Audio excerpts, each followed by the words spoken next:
MSB here, and it's time for another Hex 10-minute draft.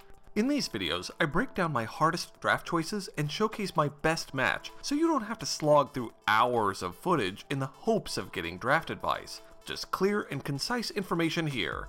So, let's get started!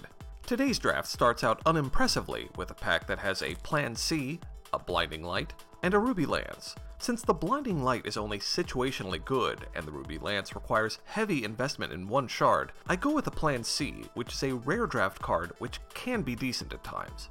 The next pack follows suit in mediocrity, with really the only good choice being a Bombsmith, which allows me to stay in Ruby and provides an early game removal option.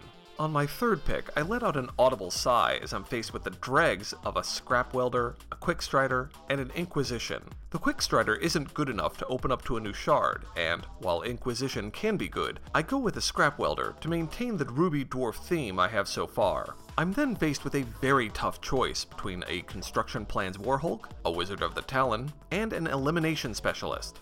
While the Wizard of the Talon is the most solid choice here, it's early enough in the draft to take chances, and by taking the Elimination Specialist, I'm signaling to the next player that Ruby is closed.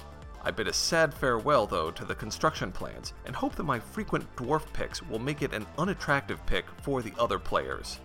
Then another rough one comes up, Gearsmith versus Experimental Warhulk. While the Hulk is bomb-ish, picking up the Gearsmith gets me another Dwarf, some potential card draw, and gets me into Sapphire, which is the shard I need to at least splash to run the champion Bertram Cragraven to have the robot spawning hero power.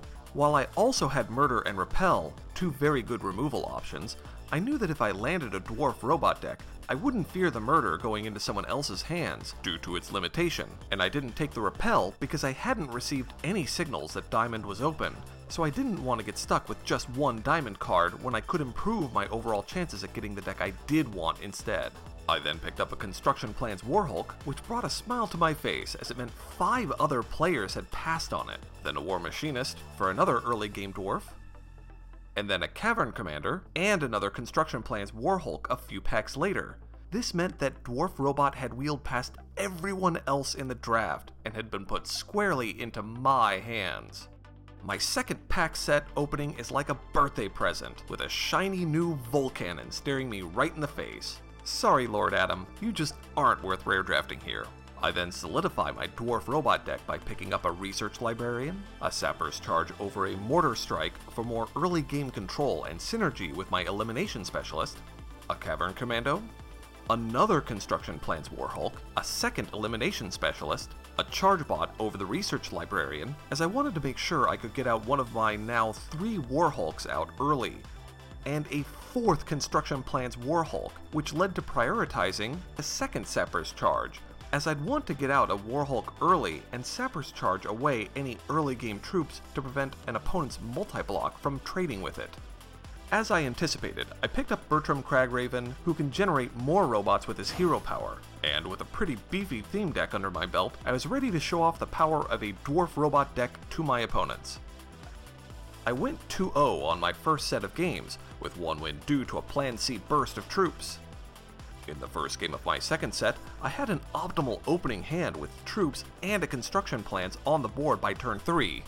My opponent, however, had the one card which could stem such an early lead, Sorrow, quite aptly named, which wiped my troops and left my Warhulk only partially completed. In the end though, my opponent's deck couldn't get out any major threats, and I closed out the match. In the second game, my opponent apparently either had a bad opening hand or had had enough of my shenanigans, and he forfeited. In the first game of the finals, I played against a mono diamond deck. Both of us stalled out early, but a late Volcannon sealed the deal.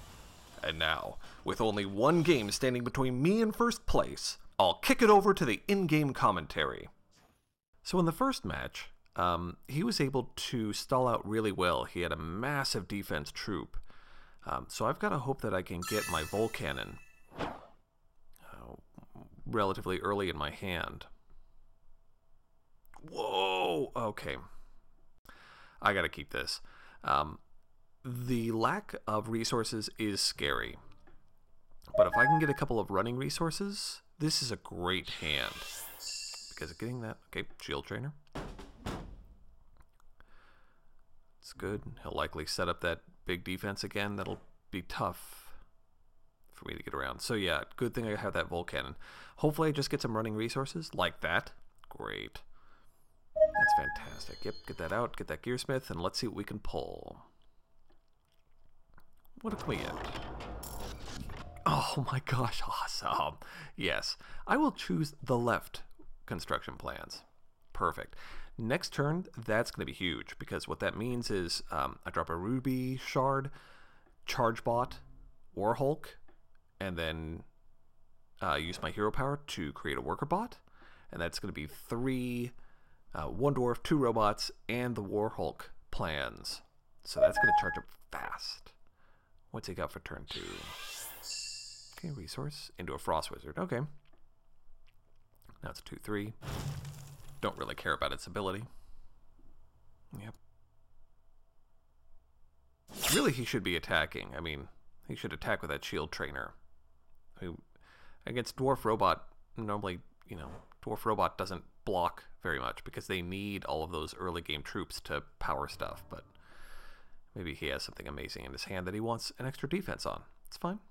Okay, Ruby Shard. Yep. Get that Charge Bot out. This is a great opening hand. And if I keep getting these running resources, that's fantastic. Okay, and then construction plans. I mean, resources are the most plentiful card in my deck, so it makes sense that, you know, you can sort of rely on them to a certain extent to come out into play. But yeah, now I've got 3 charges each turn. That's fantastic. I'll have that up and running in no time. Yep, and then Elimination Specialist to maybe take out that Shield Trainer, or maybe the Wizard, depending on what he brings out. What does he have on turn 3? Sapper's Charge. Okay, well that's problematic, because the Sapper's Charge is a quick action, and the Elimination Specialist, his ability to use those tokens to deal damage to troops, that's a basic action.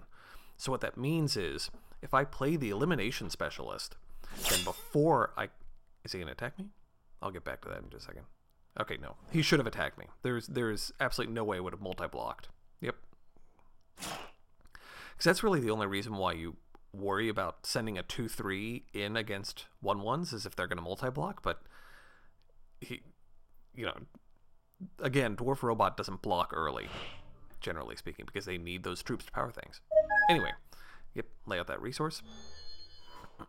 Nothing really to do here, so just going to be sending it on. Anyway, so if I played an Elimination Specialist, he could Sapper's Charge it once the tokens were generated, when the effect for the tokens are generated. And because it's a basic action, he'd be able to kill the Elimination Specialist before I could actually use any of the tokens. Likewise, he'd be able to kill my Scrap Welder before I could actually rush in and attack him. But probably going to have to do a Sacrifice Elimination Specialist. Okay, 4 resources into... What you got? 3 cards. Whoa. Okay, that's problematic. Because now it's a 4/4. And with his hero power, at will, he could make it a 5/5. Is he going to attack me this time? Hopefully not. Hopefully he just keeps, you know, wanting to hold on to that Wizard.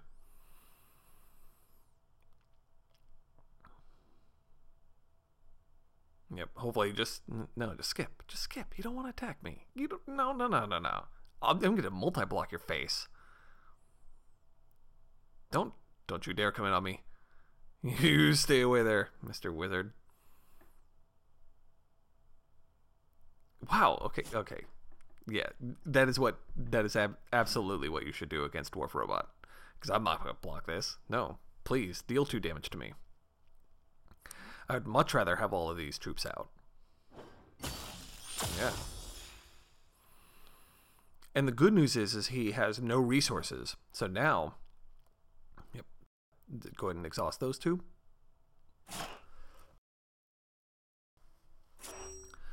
Get that big 5/5 out. What's shocking, of course, is he's basically kept up in power at this point. At this stage, it's, yes, fantastic resources. Great job, deck. So yeah, now that he doesn't have the resources to use the Sappers Charge, I'll throw out the Elimination Specialist.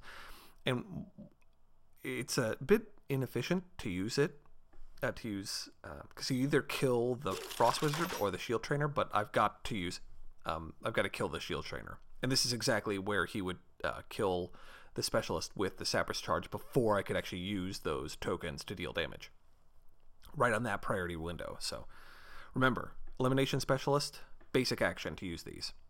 So yeah, I've got to take out that Shield Trainer just in case he has something with like a 5 defense, because then he could block it. He could block the Warhulk for free. If he had one of those, what are they called, like Champion of Nazgaroth or something like that. It's a 3 attack 5 defense troop, because then it would be a 3/6. So yeah, he has no resources, and it's only a 4/4. So I'm happy to run in and deal this 5 damage. Happy to. Because I want to get ahead of the race. I didn't think he was going to block with the 4/4. Because he's going to be loading up all of his hopes and dreams on that. And then hopefully what he does is he uses the Sappers Charge on the Elimination Specialist. Because then that means that my Scrap Welder can come out and rush in and deal its damage, you know, to his face. Yeah, the Sappers Charge is a fantastic defense against a Scrap Welder.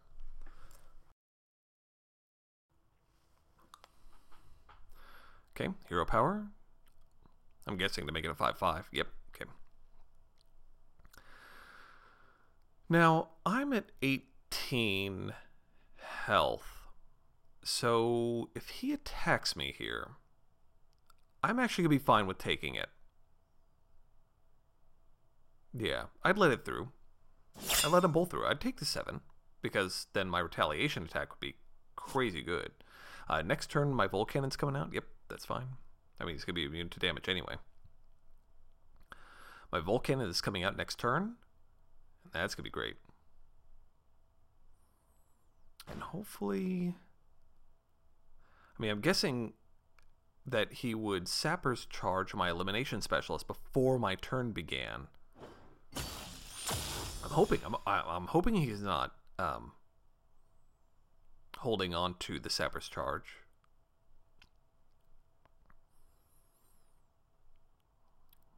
And you gonna get rid of him?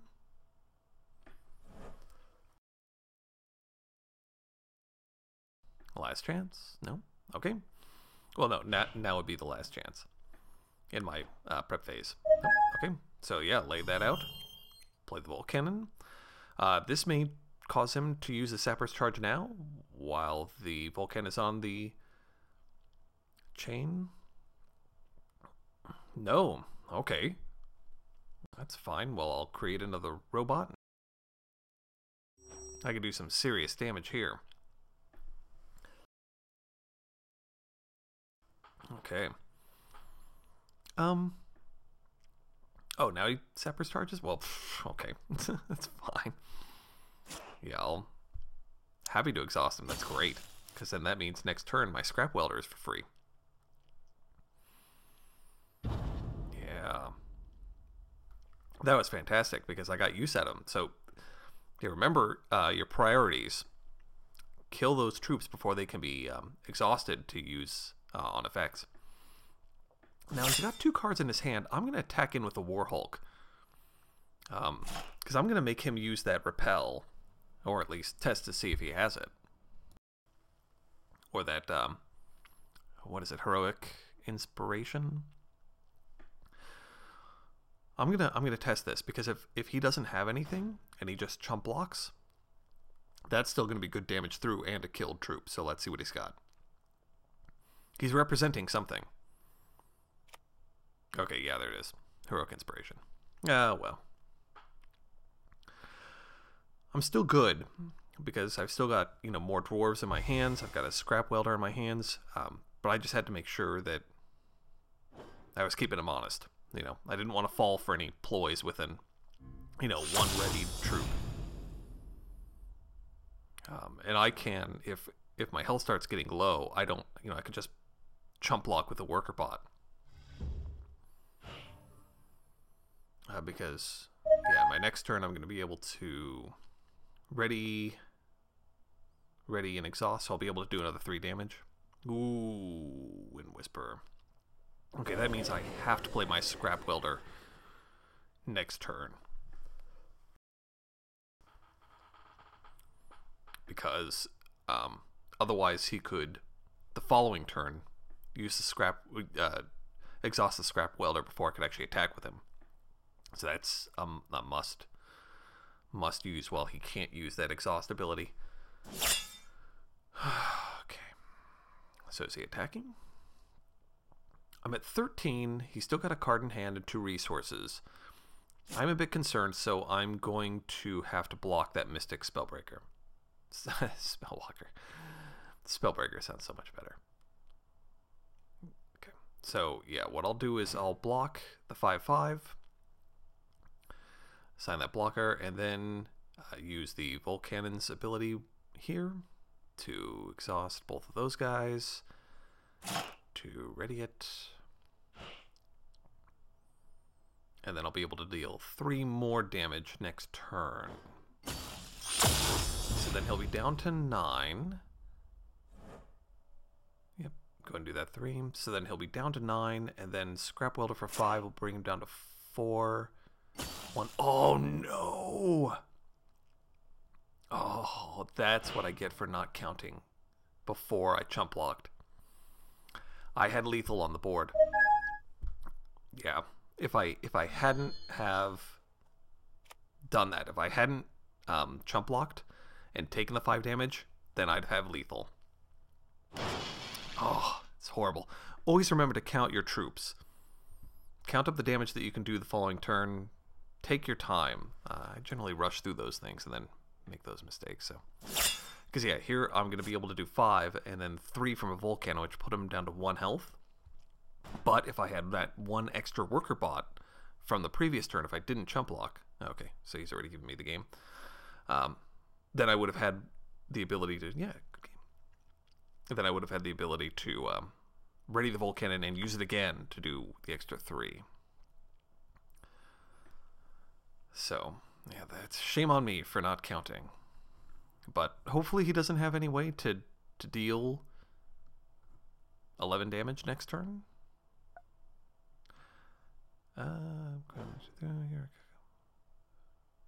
Okay. Oh, okay, he's gonna... Okay, sorry, I thought he meant that he was gonna let me through, as in he's gonna check what his next draw is, but I guess not. Have a good weekend. Hey, you have a good weekend too. What a nice guy. It was a pleasure meeting you in the finals, sir. Oh, okay, there you go. Oh, forfeit. Well, only a minor slip-up at the end. Not too shabby. Excellent. Very, very strong. Dwarf robot showing. As you can tell, Dwarf Robot can be very strong, providing you're able to assemble the necessary pieces. If you can't get enough construction plans, dwarves, and, most importantly, a Volcannon, then getting a win would be harder than Voltron actually trying to kill a space monster without the blazing sword, or the Power Rangers actually winning a fight without morphing, or having a Michael Bay movie that doesn't butcher the source material. You get the picture. Thanks for watching!